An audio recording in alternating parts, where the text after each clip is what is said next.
Estamos de volta com o programa Retratos. Hoje conversando com o empresário e idealizador do Savassi Festival, Bruno Gogger.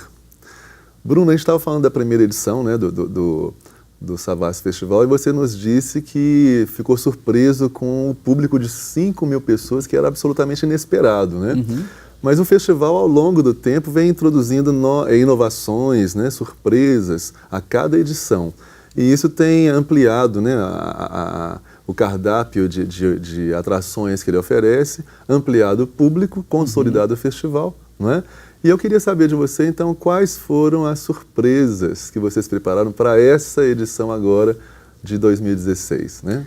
Bom, o festival ele começou como um festival de rua, com shows na rua, né? Ao longo do tempo, o festival cresceu, ele passou a acontecer em vários dias, com vários palcos, e também o foco dele mudou, ele muda o tempo todo. Sim. Então hoje o festival tem muita ênfase em composição, comissionar composições, lançar CDs, fazer residências artísticas, concurso de novos talentos, concurso de fotografia. Então são coisas que estão ali por debaixo do espetáculo. Sim. Então, e que geram um lastro, né? Então Sem acaba dúvida. o espetáculo e ali a gente ainda tem muita coisa do festival acontecendo. Esse ano em particular, o festival passou a acontecer ao longo do ano todo. Desde janeiro a gente está trabalhando, fazendo shows mensais, shows em outras cidades, Uberlândia, Nova Lima. Esse ano foi a primeira edição do festival no Rio de Janeiro. Então já estão extrapolando as fronteiras de Minas. De Minas, do Brasil. Do Brasil. Né? O festival faz uma edição em Nova York há 3 anos, muito importante. E agora tem uma novidade que eu acho que, assim, estou muito animado, que é o seguinte: 2 dos concursos do festival, o Fotografe e o Jazz, e o Novos Talentos do Jazz, ele vai passar a ser realizado por uma rede de festivais no Brasil. Então, por exemplo... Então vai ampliar essa visibilidade, né? Exato. Imagina um vencedor do concurso Novos Talentos do Jazz, uma banda jovem. Em vez dele tocar no meu festival apenas, no Savassi, ele vai tocar no Savassi Festival, ele vai tocar em Porto Alegre, no Sampa Jazz Festival, e em São Paulo e quantos festivais tiver. Então o negócio adquire outra dimensão. Sim. E o festival fortalece essa missão de formação, de legado cultural, que eu acho que é a mais importante hoje em dia. Sem dúvida. Mas tem também um aspecto que eu achei muito interessante no festival, que é o jazzinho, né? O jazz para crianças, que eu achei muito interessante, né? Eu queria que você nos dissesse como que é o jazzinho, né? O que ele oferece para as crianças e como que elas reagem a essa iniciativa. Bom, o jazzinho é o xodó do festival, a gente adora o jazzinho. O jazzinho foi criado no ano passado, claro, depois de anos de desejo. Sim. Como é que surgiu o jazzinho? Eu faço no Café com Letras sempre shows, semanalmente. E eu vi, tem um piano de cauda, e as crianças chegam perto do piano, assim, fascinadas com aquele negócio, elas querem ver como é que funciona, elas querem entrar debaixo do piano. Sim. E daí, é muito forte quando você vê isso acontecendo. É verdade. E aí o jazzinho... Você já viu que as crianças têm uma predisposição para se envolver, né, com esse universo todo, né? Tem. Ontem, em particular, teve um show no Café com Letras. Uma amiga minha, a Clarinha, que tem 11 anos, ela é muito artística, ela assistiu o show, assim, extasiada, falou: esse foi o melhor show da minha vida. Esse foi o melhor elogio que eu podia receber. Eu dormi feliz ontem por causa disso. E o jazzinho, ele é feito numa praça pública. Sim. E eu tento pegar elementos nossos, da nossa cultura local, jazz, mas sempre trazendo os instrumentistas do mais alto nível, que eu acho que isso é educação. Esse padrão de qualidade é importante, então, né, manter. Você vê um artista no seu mais alto nível, você não precisa explicar, você entende o que é aquilo. Então, ano passado a gente fez esse palco, foi incrível. Esse ano será feito novamente. E depois do festival, né, que terminou agora no dia 4, faremos shows mensais para crianças, enfocando diversos aspectos da música. E isso é uma coisa, como eu disse, é o nosso xodó mesmo. Fenomenal, né? Trabalhar com as crianças, ainda mais que já tem também... Eu, por exemplo, né, quando estava estudando no primário, eu tinha um contato, na época era comum isso, um contato com a música, com a arte em geral, na formação mesmo, né? É bom que resgate isso, porque isso influencia muito na forma como a gente vê o mundo, né? no despertar de sensibilidades, na própria qualidade da relação com o outro, né? Então isso é muito importante, né? Com Parabéns! Obrigado. Valeu. Eu estava fazendo uma leitura das estatísticas do festival e eu cheguei a um número que me surpreendeu também, que parece que nessas 14 edições o festival já atingiu mais de 300 mil pessoas, né?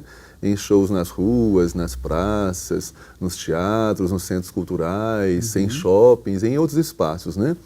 E isso tem contribuído muito para movimentar esse mercado cultural aqui de Minas, né? E agora no Brasil, né? Enfim, está se expandindo muito.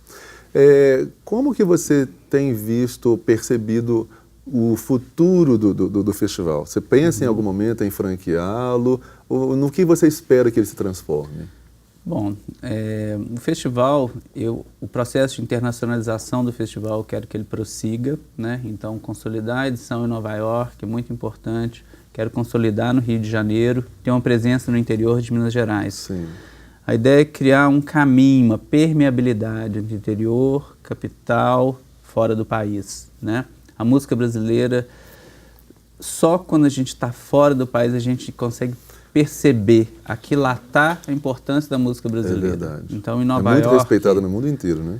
Por exemplo, né, que é um centro incrível, músicos do mundo inteiro vão para Nova York, em todas as universidades, você tem os especialistas em música brasileira, os professores que estudam, eles sabem a nossa música. Então, o festival pretende continuar esse trabalho de internacionalização. Eu quero aprofundar o trabalho de formação, de comissionar obras artísticas, de pedir músicos para compor. É como se fosse incitar a criatividade, né? Dar um empurrão. Que é uma coisa fenomenal também. Que é uma coisa incrível, os músicos geram um material incrível. E também... É um movimento, né? Exato. Um movimento mais amplo. Né? Descentralizar o festival. Não só de Belo Horizonte para o interior, mas dentro da cidade de Belo Horizonte. Então, esse ano a gente foi para centros culturais um pouquinho mais afastados, onde a gente está, afastado da perspectiva, né? E foi muito interessante, muito feliz isso, sabe? Então, assim, se espalhar. O festival, por natureza, é inclusivo, inclui novas instituições, novas pessoas, novos bairros, novos olhares dentro do festival. Que maravilha. Bom, já falamos bastante do festival, poderíamos falar programas inteiros sobre ele, né, porque há assuntos para isso, mas eu queria abordar outras também ações, né, nas quais com as quais você está envolvido. Uma delas você é presidente do Instituto, não é isso? Do Instituto Cidades Criativas, que é uma associação sem fins lucrativos e a missão dela é transformar Belo Horizonte e o entorno da cidade em um núcleo criativo por meio de projetos culturais, urbanísticos e educacionais. Como que funciona esse instituto e quais são as principais realizações que ele já pode contabilizar? Bom, o instituto ele foi fundado por mim, por um arquiteto, né? A base dele é a ideia de que as cidades, quando tem cidades no mundo contemporâneo, né? As cidades que mais crescem e se desenvolvem são cidades onde tem alta concentração de produção cultural, onde você tem que são as chamadas cidades criativas, né? Que tem a ver com a economia criativa. Então, é a percepção de que isso é um caminho interessante de desenvolvimento econômico, né? Sem dúvida. E, bom, isso é um lado grande, macro, né? Modestamente, dentro das nossas possibilidades de realização, que a gente faz é desenvolver projetos culturais no espaço público. O Savassi Festival é um exemplo dele, a Mostra de Design, que é outro projeto que eu fiz, tive várias ações no espaço público, mas também gerar produção cultural local, como jornais, livros, CDs, né? Onde você tem uma reflexão e ação, né? É tentativa de o Instituto ser um polo de reflexão e ação sobre essa atividade cultural no espaço público, né? E como que isso tem uma relação com o desenvolvimento econômico local. E por meio, inclusive, desse Instituto, né, de Cidades Criativas e com uma parceria com a FMG, vocês criaram, inclusive, o prêmio Isaías Golger, né, que além de homenagear o seu avô paterno, também estimula a produção dos textos acadêmicos sobre temas judaicos, né? Como é que tem sido esse trabalho? Bom, a ideia do prêmio Isaías Golger, ele surgiu no Instituto Histórico Israelita, quando meu avô faleceu. Meu avô foi um grande intelectual e muito presente em Belo Horizonte, amigo dos artistas, teve uma produção intelectual importante.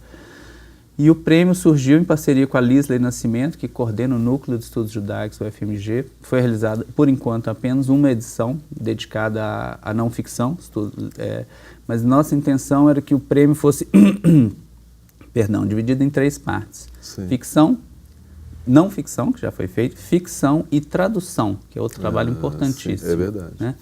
Então eu comecei a nossa conversa falando que os judeus são um povo do livro, né? Então essa é o que a gente gosta mesmo. E eu acho que é claro, um prêmio de foco um pouco mais restrito, né, do que outras atividades que eu faço, claro. Mas nem por isso menos importante. Sem dúvida. E é um desejo, assim, os desejos eles demoram para ser realizados no mundo cultural, né? Mas que eu pretendo que ele se desenvolva para realmente estimular a produção. Da mesma maneira que o Savassi Festival quer estimular a composição musical, a gente quer estimular estudos e premiar aqueles que, né, são de mais valor. Maravilha. Bom, mas com a sua determinação, né, com a sua experiência toda, isso aí vai fluir naturalmente. Nós vamos para mais um breve intervalo e não saiam daí porque tem muitas histórias ainda sobre outros envolvimentos com projetos culturais importantes do Bruno Gölger, que nós ainda falaremos no programa. Então não saiam daí, a gente volta já.